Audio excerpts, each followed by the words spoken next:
Hello mga ka-streamers! Welcome po sa aking YouTube channel, Inday Buding. And for today's video mga ka-streamers ay sasagutin ko lang po yung mga comments natin sa ating mga viewers about dito sa Niki Live applications.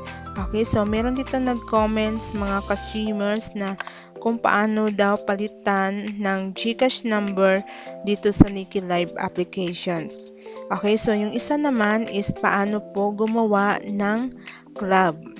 Okay, so lahat niyang mga ka-streamers ay sasagutin ko yan po. But before that mga ka-streamers ay isubscribe niyo muna ang aking YouTube channel, Inday Buding, and hit the bell for the notifications para updated kayo sa aking mga panibagong videos. Okay? So ngayon mga ka-streamers, dito muna tayo sa withdrawal method ni Niki. Okay? So kung makikita niyo dyan mga ka-streamers, ang aking withdrawal method is Maya. Okay? So the same lang yan mga ka-streamers sa iba't ibang withdrawal method like GCash or iba pang mga bank account. Okay? So yung i-unbind ko dito mga ka-streamers is yung Maya account ko. Okay? So, ngayon mga ka-streamers ay gusto ko siya i-unbind. Okay? So, i-click nyo lang itong withdrawal method. Ayan. So, makikita nyo dyan mga ka-streamers, ito po yung mga list na withdrawal methods dito sa Niki Live applications. Okay? So, i-click nyo lang mga ka-streamers yung nasa baba po na customers service. Okay? Dito nyo i-click sa manual customer service. Okay? So, i-chat nyo lang mga ka-streamers is sa akin po, nag-chat po ako na please unbind my Maya account. Okay? So, mag-reply agad mga ka-streamers si customer service. So, sabi niya dito is, hello, the system has unbound your withdrawal method. You can rebind a new withdrawal method. Okay, so automatic na yan mga ka-streamers na naka-unbound yung account nyo doon sa withdrawal method. So, check natin mga ka-streamers yung withdrawal method natin. So, ayan mga ka-streamers, naka-unbound na yung withdrawal method ko dito. Okay, so yun lang mga ka-streamers. Ayan, na pwede nyo palitan yung withdrawal method nyo dito sa Niki Live applications. So next, dito naman tayo sa club mga ka-streamers. Okay, so dito sa club mga ka-streamers, para makagawa kayo ng sariling club ay kailangan ma-reach nyo muna yung wealth at charm level nyo dito, at least level 5. Okay?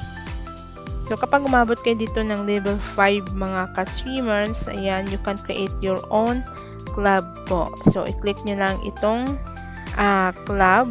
And then, kung makikita nyo dyan mga ka-streamers, yung icon na home, ayan, i-click nyo lang.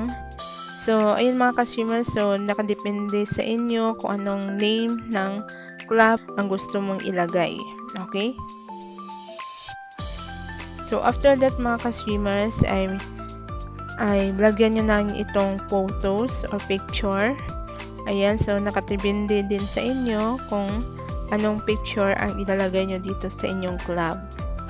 Okay, so ayan, naka-create club na ako dito mga ka-streamers.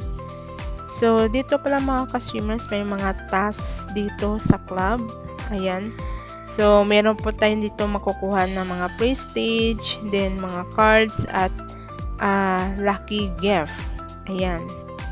So, itong mga prestige mga ka-streamers ay magagamit nyo yan sa iba't ibang daily tasks dito sa Niki Live applications. Okay?